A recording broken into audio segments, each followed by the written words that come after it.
अस्सलाम वालेकुम रहमतुल्लाहि व बरकातहू। Welcome back to my YouTube channel. आप देख रहे हैं शहजाद अहमद मुस्तफ़ा। आज की SPSS कोर्स क्लास में हम ये सीखने वाले हैं कि हमने अपने डाटा में ये चेक करना है कि हमारा डाटा नॉर्मली डिस्ट्रीब्यूटेड है या नहीं। मतलब ये कि हमने अपने डाटा पे नॉर्मली टेस्ट अप्लाई करना है। नॉर्मली टेस्ट क्यों अप्लाई करते हैं, इसकी वजह क्या है, ये हमें अपने डाटा में हमेशा हमेशा अप्लाई करना होता है। वजह क्या होती है कि जब हमें ये देखना होता है कि हमारा नॉर्मली जो डाटा है हमने वो अपनी पॉपुलेशन में नॉर्मल डिस्ट्रीब्यूट किया है, मतलब कि सही से हमने उसको गैदर किया है, कलेक्ट किया है या नहीं किया। तो उसमें ये आता है कि नॉर्मल डिस्ट्रीब्यूटेड है या नहीं है। तो उसमें फिर जो नॉर्मल डिस्ट्रीब्यूटेड होता है उसके टेस्ट अलग होते हैं। जो हमारे डाटा नॉन नॉर्मेलिटी, ये समझ लें कि नॉर्मली डिस्ट्रीब्यूटेड नहीं है, तो उसके अलग टेस्ट होते हैं। तो टेस्ट अप्लाई करने से पहले इसलिए हम नॉर्मेलिटी चेक करते हैं अपने डाटा की कि वो नॉर्मली डिस्ट्रीब्यूटेड है या नहीं है।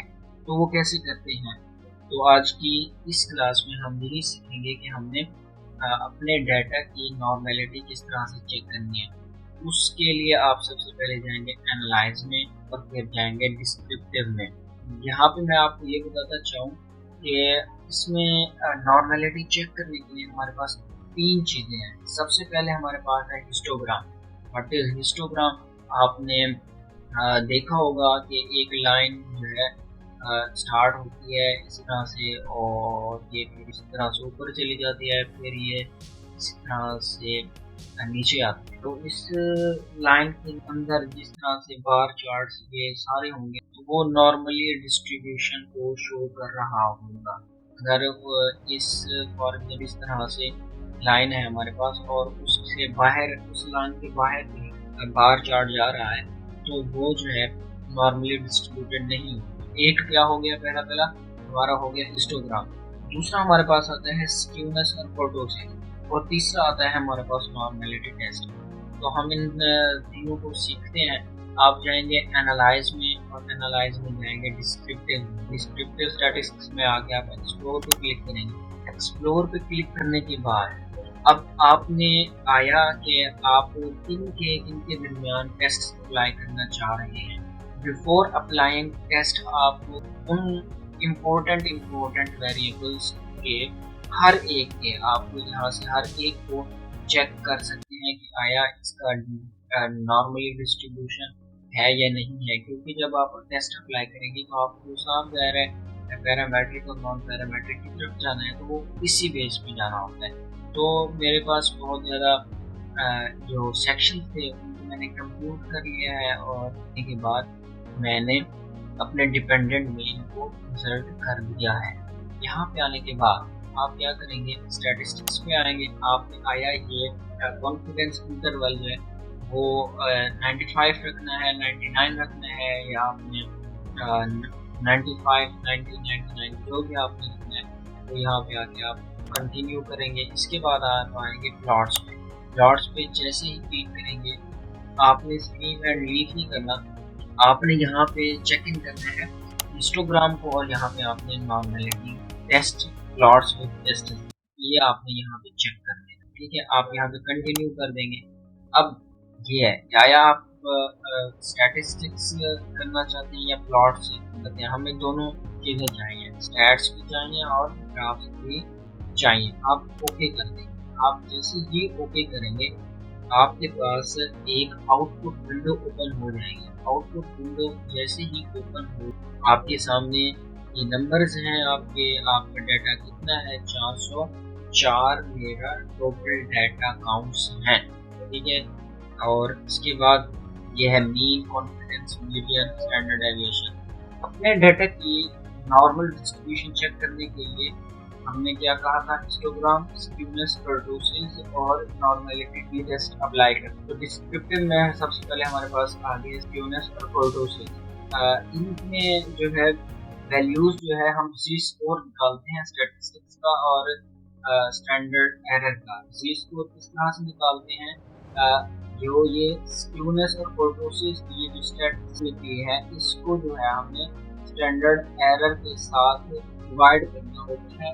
जो वैल्यूज आती है उस बेस पे हम ये डिसाइड करते हैं कि जो हमारा ये डाटा है ये नॉर्मली डिस्ट्रीब्यूटेड है या नहीं है। तो उसके लिए हम चेक करते हैं 0.222 डिवाइडेड बाय 0.21 इज इक्वल, ये है 1.8। तो स्क्यूनेस की वैल्यू जो है अगर नॉर्मली डिस्ट्रीब्यूट मस्ट भी 0 ही होनी चाहिए, क्योंकि जो स्क्यूनेस है वो हमारे ना नॉर्मल डिस्ट्रीब्यूशन सिमेट्री को चेक करता है कि आया जो हमारा नॉर्मल डाटा है वो नॉर्मली डिस्ट्रीब्यूशन है या नहीं है। तो कहीं पे जो है ना इसकी वैल्यूज आती है कि आया कि ये -1 से +1 के दरमियान अगर वैल्यूज होती हैं तो ये जो है नॉर्मली इंडिकेट करता है। कहीं पे आता है कि ये इसकी वैल्यू जो है ±1.96 अगर ये है तो इनके दरमियान है तो हमारा डाटा जो है नॉर्मली डिस्ट्रीब्यूट होता है। इसी तरह से अगर हम चेक करें प्रोडोसिस को तो ये है 1.108 divided by 0.242 is equal to, ये है 4 वैल्यू।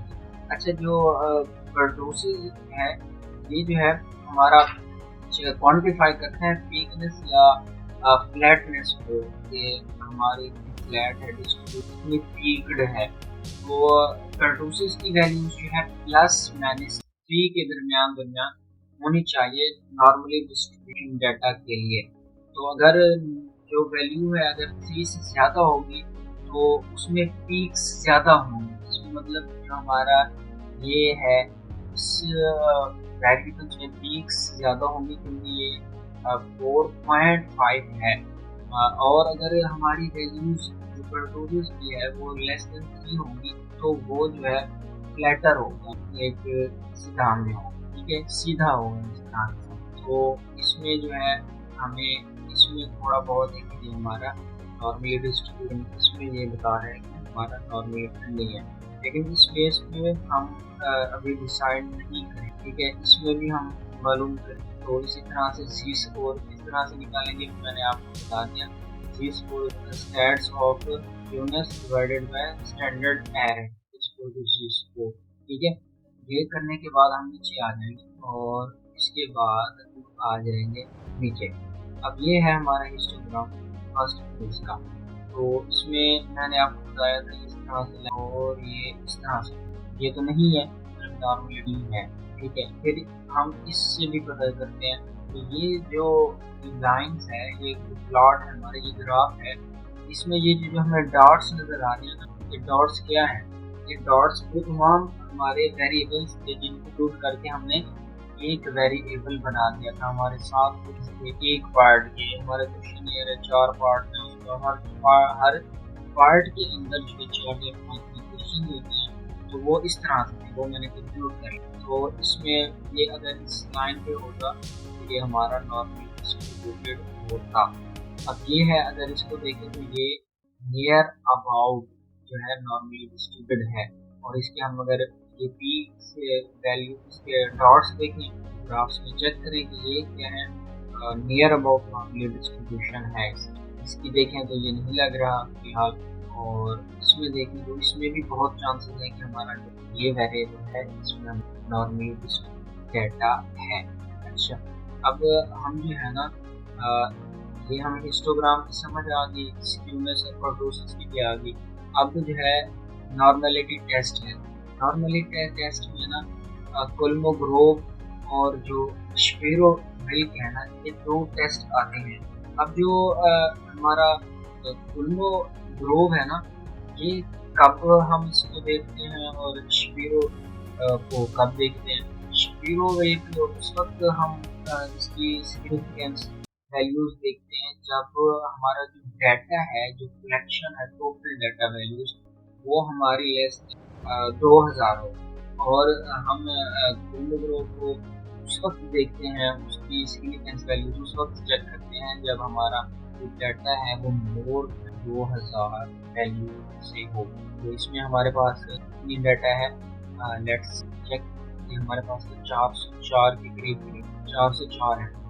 तो ये हम इस पे आते हैं यहाँ पे चेक करें। अच्छा, ये यहाँ पे अब हमें ये तो पता हो सकता है कि हमारे पास जो अल्फा की वैल्यूज डिफरेंस वैल्यूज वो क्या थी, 0.05। अगर 0.05 से हमारी वैल्यू जो है कम होगी तो हमें नल हाइपोथेसिस को जो है रिजेक्ट करना है, ठीक है। और हम ये कहेंगे कि जो हमारा डेटा है वो नॉर्मली डिस्ट्रीब्यूटेड, और यहाँ पे हम देखें तो इसमें हमें ये दे रहा है 0.001, बहुत कम वैल्यूज है 0.5 से। हम ये कहेंगे कि जो हमारा नल है वो हमने रिजेक्ट किया। नल है तो हमारा ये था, जो हमारा डाटा है वो नल डिस्ट्रीब्यूटेड है। अल्टरनेटिव हमारा कौन सा था, कि हमारा डाटा अल्टरनेटिव को एक्सेप्ट करेंगे और नल हाइपोथेसिस को हम रिजेक्ट इसमें, और इसी की बेस पे हम आगे चल के जो है अपना जो डाटा है एनालिसिस, जब वो पैरामीट्रिक और नॉन पैरामीट्रिक हम अपने टेस्ट किस तरह से लगाने हैं, वो कौन कौन से हैं, इंशाल्लाह आने वाली वीडियो हम सीखेंगे कौन कौन से टेस्ट किस तरह से अप्लाई करके टेस्ट के रिजल्ट्स निकालने हैं। उम्मीद करता हूँ कि आपको ये नॉर्मली डिस्ट्रीब्यूशन डाटा की समझ आई होगी। फिर भी अगर वो ना समझ सकते हैं, इंशाल्लाह I will try my best to reply you as soon as possible.